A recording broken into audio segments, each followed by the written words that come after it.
A ver, esta semana se ha hablado muchísimo de si el gobierno está o no dando la batalla cultural. Y hay varios hitos que han ido pasando en los que creen que sí, ¿verdad?, se afirman. Uno de ellos es la declaración, la abstención de Chile en la OEA respecto de la declaración.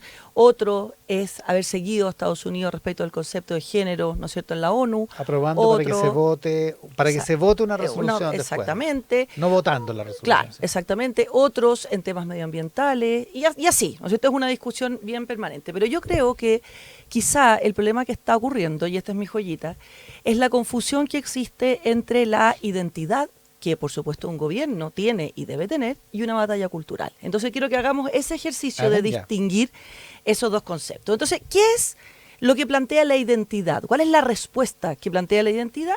Esto es lo que creemos. O sea, eso dice la identidad. Yo creo en esto, ¿verdad? Y eso que yo creo, por supuesto, se va a traducir en decisiones, en posturas, en votos también, ¿verdad?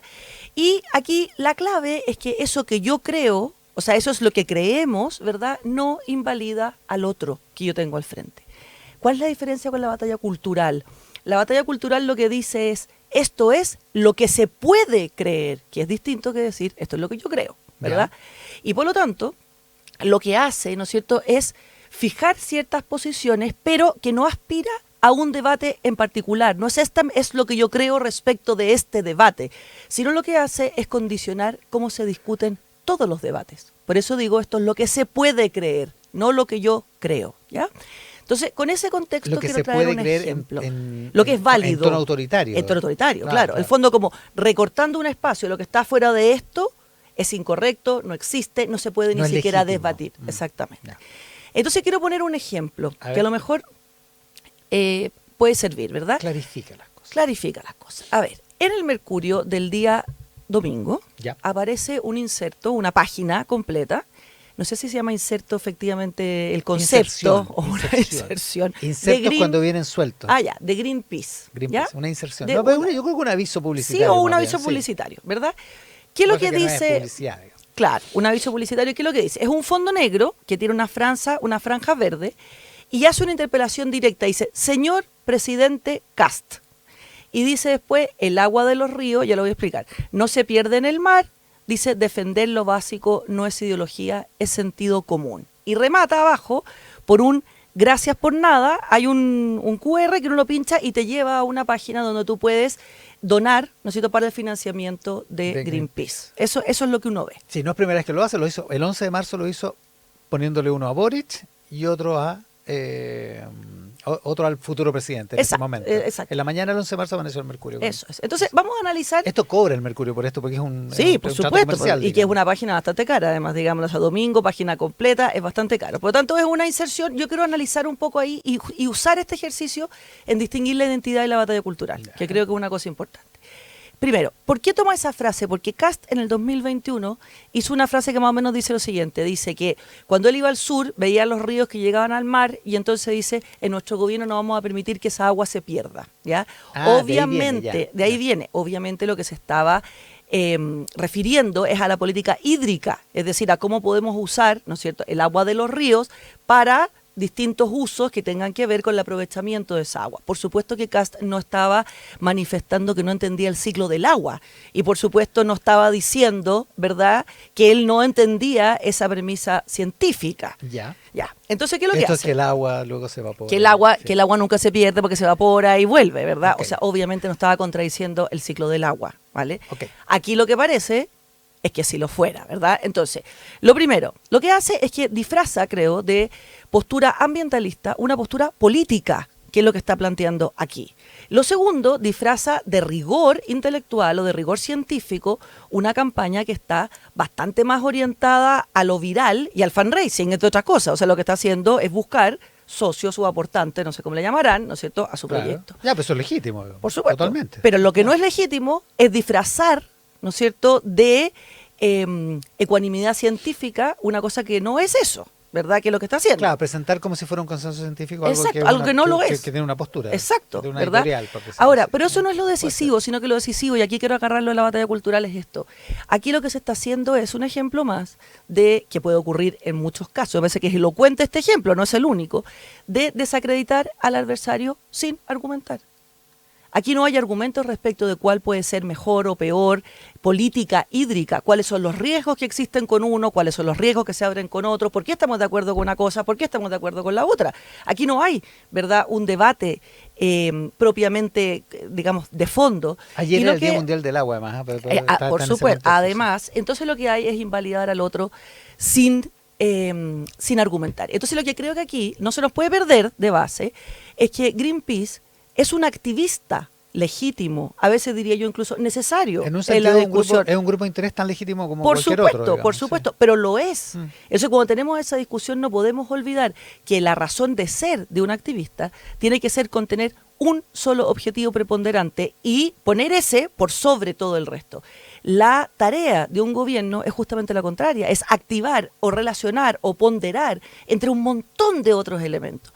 Entonces, ¿qué es lo que creo que es lo que es importante? Es que esta discusión entre la identidad y la batalla cultural, que tendremos que ver cómo se da, ¿verdad?, en el gobierno, no la disfracemos muchas veces de que es simplemente un problema de la derecha, del mundo, estos cachitos que ponen, ¿no es cierto?, en el Consejo, el lienzo del Frente Amplio, sino que esto es un algo que en la batalla intelectual, en el debate intelectual legítimo, insisto, existe y que es importante tener la capacidad de detectarlo esté donde esté. ¿Qué piensas, Pato Fernández? Que haría muchos matices, llenaría de complejidad esta conversación. Lo sabía, Pato, lo sabía. El término batalla cultural es un término instaurado últimamente por estas nuevas derechas. Nosotros lo hemos conocido de manera muy concreta por las promesas del presidente Milei.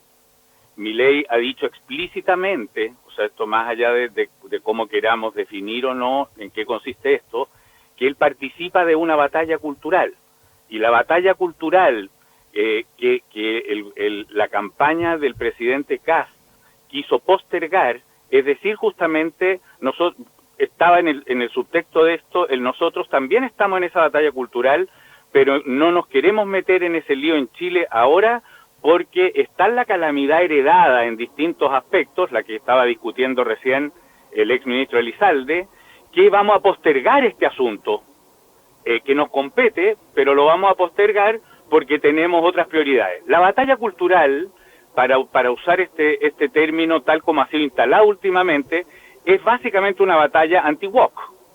Es la batalla por una hegemonía, es decir, por cambiar los conceptos que están rigiendo hoy por hoy, o hasta algún rato, básicamente las convicciones sociales gruesas, dígase, feminismo, determinadas maneras de enfrentar el ecologismo, las diversidades sexuales, las posturas, las defensas de las posiciones indígenas, etcétera. Todo este conjunto de cosas que estuvo tan bien representado, de hecho, por ciertos sectores en la convención, de manera como yo creo que la gran mayoría del país ha convenido, con una estridencia y una incapacidad de matizarse, que fue lo que llevó a su rechazo total, pero al mismo tiempo lo vivió la segunda convención en su postura inversa, es decir, parecía que tampoco lo que los chilenos queríamos era exactamente lo contrario. Y lo que hoy día está en debate, en gran medida, es si Kast y el gobierno de Kast está agenciando efectivamente esa batalla o se está manteniendo en esa promesa que hacía más o menos del gobierno de emergencia. Si uno ve las medidas que fueron planteadas durante la semana pasada, yo creo que a muchos les fue quedando claro que aquí había una batalla cultural en curso que no se iba a cejar y que en realidad no se iba a postergar. Si uno leía a su vez la entrevista de este domingo en La Tercera de José Antonio Kast, parecía que estaba haciendo esta vez de policía bueno, o sea, reculaba de alguna manera.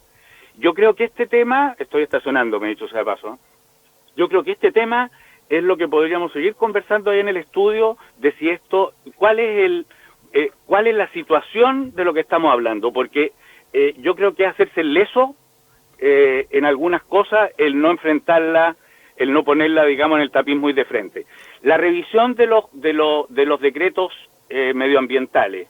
Es cierto, por supuesto que es cierto que todo gobierno que llega está en el legítimo derecho y quizás sea su misión incluso revisar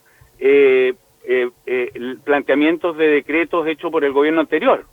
Pero es hacerse completamente el leso, decir que esto acompañado de unas cuantas declaraciones de ministros no te da la sensación de que aquí hay una postura distinta frente al tema Pato, medioambiental. Ya, estacionate y te vienes al estudio y seguimos en este tema en el siguiente bloque. ¿Algo más sobre esto? Sí, bastante más. Sí, bastante más. Pero algo que yo. podamos hacer antes del corte, Sí. que viene luego, No, viene antes, en breve. a ver, yo dividiría la discusión que estamos teniendo al menos en tres hitos. Uno, el concepto de la batalla cultural. El concepto de la batalla cultural, como digo, o sea, no es esto es lo que yo creo, sino que esto es lo que se debe creer. Y efectivamente está muy bien representado por Milei, por ejemplo, en Estados Unidos, ¿verdad? O sea, en Argentina, perdón. Está muy representado, ¿verdad? También bastante bien representado por Trump. Yo no veo ese mismo ejercicio, al menos a lo que ahora ha ocurrido en Chile. O sea, creo que ahí hay una diferencia enorme. Es verdad, y yo en eso sí estoy de acuerdo, que en el segundo proceso constituyente hubo este exceso de la identidad, del ejercicio de la identidad que se puede entender, digamos, en la ruta de la batalla cultural. Y creo que efectivamente ese es un riesgo que existe siempre desde el Partido Republicano, que se ha construido desde esa identidad, que entiendo es legítima, pero que en esa exacerbación puede entrar, ¿verdad?, en este recorte o en esto es lo que se puede, exactamente. Pero lo tercero y más importante es que creo que si bien ese es el riesgo, y yo entiendo ese riesgo, creo que lo que lleva de gobierno, que igual llevamos 10 días, o sea, no es nada, no da para decir como con la fuerza con la que se ha instalado desde la izquierda de que aquí entramos en la batalla cultural. Y creo que la suspensión de lo valórico que hizo José Antonio Kast no tiene que ver con la batalla cultural, sino que tiene que ver con una cosa mucho más estratégica y que tampoco nunca ha dejado detrás, ni en su entrevista, ni ayer, ni nunca, su identidad. Y muchas de estas decisiones de la semana tienen que ver más con la identidad que con la batalla cultural. Hablemos de eso con Pato Fernández y con María José Nadón en el siguiente bloque. ¿Viste lo que hicieron Greenpeace en Argentina a propósito del recuerdo? No lo vi, fíjate. Hicieron en febrero una manifestación, metieron unos gallos, activistas, se metieron al Congreso. Y en las escalinatas del Congreso estaban vestidos de traje, para pasar camuflados. Y en las escalinatas del Congreso, no sé cómo lo hicieron, pero instalaron unos inodoros, así superpuestos, pues no sin obviamente. Superpuestos. Se bajaron los pantalones, se sentaron en los inodoros con unos carteles que decían: senadores, perdón la grosería, no se caguen en el agua, porque están discutiendo la ley de glaciares. Y que, impresionante eso, pero fíjate, o sea, es comunicacionalmente muy efectivo, obviamente, pero no perdamos de vista que ahí no hay una discusión, digamos, respecto de proyectos o posturas. No, lo que eso era porque se está discutiendo un proyecto. Por eso te digo, pero eso no es una discusión respecto de las legítimas posturas. Pues es una acción es una acción política. Sí, política, exactamente. Y comunicacional. Comunicacional, no necesariamente científica. Seguimos en el siguiente bloque con María José Nadón y con Pato Fernández. Hacemos esta conversación de actualidad y política hoy en Mesa Central.